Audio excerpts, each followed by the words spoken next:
Oh no, Nintendo, why have you made the Nintendo Switch 2 harder to repair than the original Nintendo Switch? Now, this is pretty bad news for a variety of reasons, right? Obviously, the Switch 2, the original Switch, if there was a problem with it, let's say the headphone jack stopped working, let's say the USB-C charging port stopped working, or if the thumbstick stopped working, there was a lot of replaceable parts, a lot of replacements, and you could basically take it to any hardware replacement store that does deal with phones or anything, and a lot of people would service it and repair it for you easily, because a lot of the parts were interchangeable, replaceable, and you didn't have to worry about having to send it abroad or send it somewhere in the country and wait weeks to get it back from Nintendo. It was pretty easy, and there was a lot of businesses that popped up to basically handle repairs for the Switch. Well, not anymore, because the Switch 2 has been taken apart by iFixit. If you don't know who iFixit is, basically they've made a company, a business around stripping tech down, seeing how easy it is to repair. They even sell replacement parts. They sell the tools that you can use to take your stuff apart and repair stuff yourself. It's all about the right to repair. If you buy something, you should be able to repair it and buy replacement parts for it and repair it yourself without having to pay hundreds, thousands of dollars to repair, to get a repair done on your system. And companies have obviously been taking advantage of that by, take gaming laptops for example, or devices in general. They've soldered on the RAM, they've soldered on the SSD. You can no longer hot swap the SSD, the hard drive out of things. You can't upgrade the RAM, you can't upgrade anything, customize anything. Basically, devices are like soldered onto the motherboard, and everything's glued shut. So even a battery replacement, something that was like super common years ago, is now like darn near impossible. You literally have to break your device to get the things open, right? Well, Nintendo's went down that path again with the Switch 2. It's harder to repair than the original, says iFixit. A complete teardown of Nintendo's new console reveals more components that are harder to remove and replace. We're going to talk about it in this video, but first, if you don't mind, if you're feeling generous, please like, subscribe, click the bell icon for more Nintendo Switch 2 content on your homepage every single day. I'm your old pal Blaze, and I'm always trying to cover the latest news and tech and gaming and stuff like that. And check the links in the video description as well for the best Switch 2 accessories.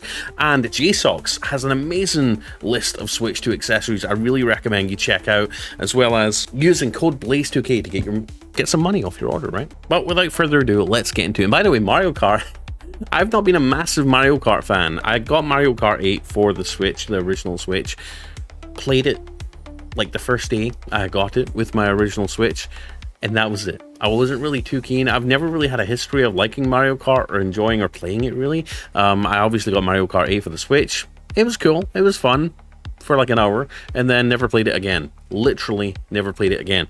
But this game, I am a brand new fan of Mario Kart. Me and the wife have been playing this for like hours every day. It's just super addictive, like the Battle Royale mode and everything. Anyways, I'm not going to stop. This is about the iFixit article from The Verge, right? So let's get into it. So after retroactively lowering the original Switch's repairability score from 8 out of 10 to just 4 out of 10 to reflect 2025 standards, iFixit has found the Switch 2 to be even harder to fix following its full teardown of the new console. iFixit is giving the Switch 2 a 3 out of 10 repairability score, thanks in part to a battery that's once again glued in with a powerful adhesive. Now, if you're new or you know anything about phone replacements, a lot of companies now are trying to make an effort to make things a little bit more repairable for the average, hardware repair shop that might want to repair your device and, help people save money as well as time, right? And they've put these little adhesive strips that you just like pull out under the battery, and it basically just releases the battery. Basically, it's adhesive like sticker things, and you pull one out, pull the other one out, and the battery just comes straight out. Well, Nintendo's just taken the lazy route, and they've just like got a bunch of hot glue, powerful adhesive, and just like squirted the bottom of the battery to where you have to literally tear it out the system. Now, this risks, one, the system, the shell of the device, risks other components as you're trying to pull stuff out, but more importantly, it risks your health and safety, because lithium-ion batteries, if punctured, can explode, can ignite, can blow up in your face, cause burns, God knows. So God help you, anyone, the average Joe that maybe wants to replace their battery in their Switch 2, because as you know, lithium-ion batteries degrade over time, and apologies about that, I got sidetracked, but yeah, basically, batteries fully, glued in with powerful adhesive flash storage modules, USB-C ports that are soldered to the main board, so you can't just hot swap them, you know, for repairability, which kind of sucks. Nintendo continues to rely on tri-point screws the company's been using to assemble its consoles and handhelds for decades, and on the Switch 2, many are hidden behind stickers that get damaged in the process of removing them to access the screws.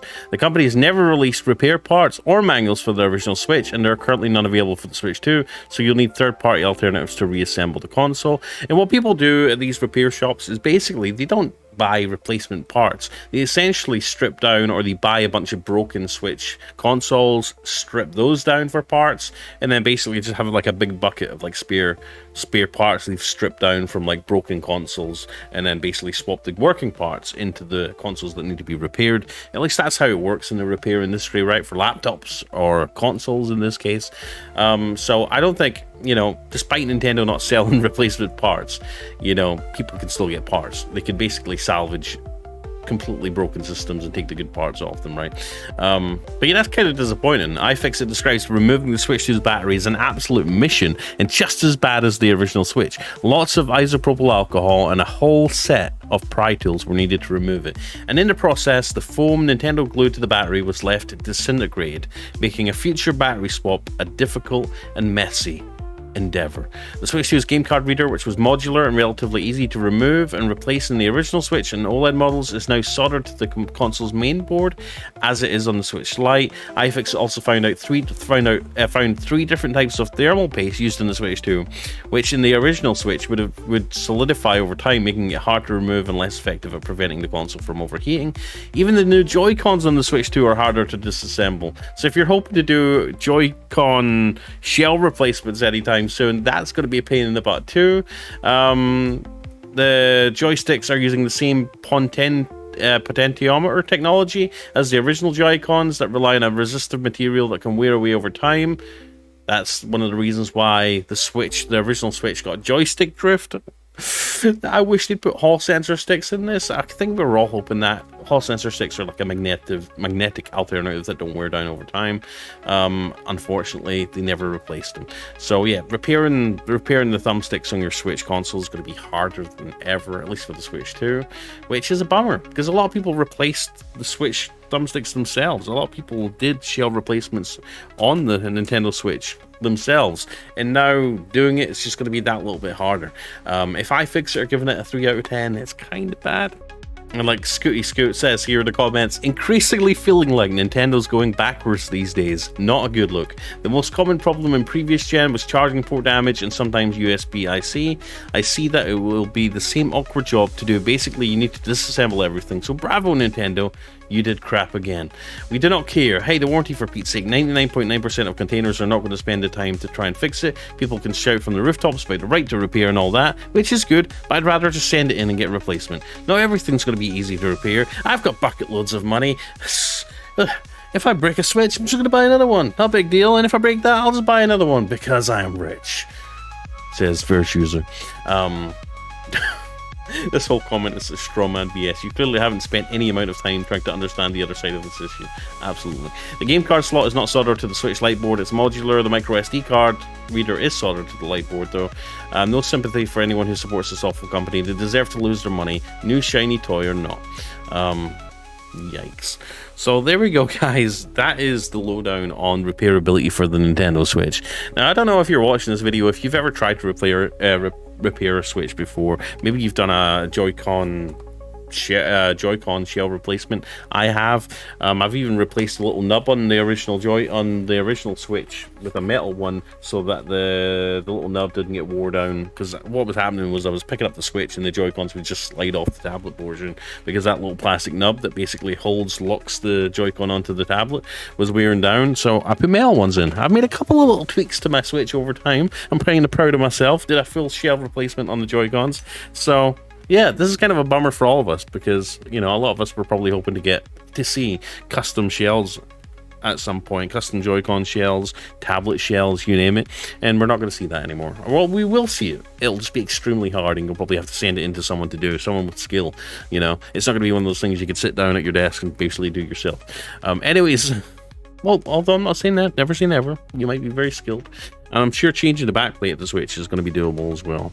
But the big thing for me, I think, is battery replacement. Because we're all going to have to change the battery at some point. Batteries get worse and worse and degrade over time. And hell, some swell over time, so you have to replace them for like a safety, for safety reasons. Because you don't want them to swell and turn into a big pillow and explode when you're asleep in bed. So, yeah, it's kind of a bummer. I wish companies would just make it easier to repair their products. But they make too much money off warranties and send in replacements, and Nintendo's no different. Anyways, guys, please like, subscribe, click the bell icon, let me know what you think about the Switch 2 repair situation. Links are in the description for the best Switch 2 accessories, JSOCs, TomTalk, as well as our 24-hour Switch 2 hangout stream, which is just a really cool place to hang out and talk about Switch 2, meet friends, share details and all that cool stuff. Anyways, I love you, I appreciate you, I'll see you in the next one on Blazed. Okay, bye.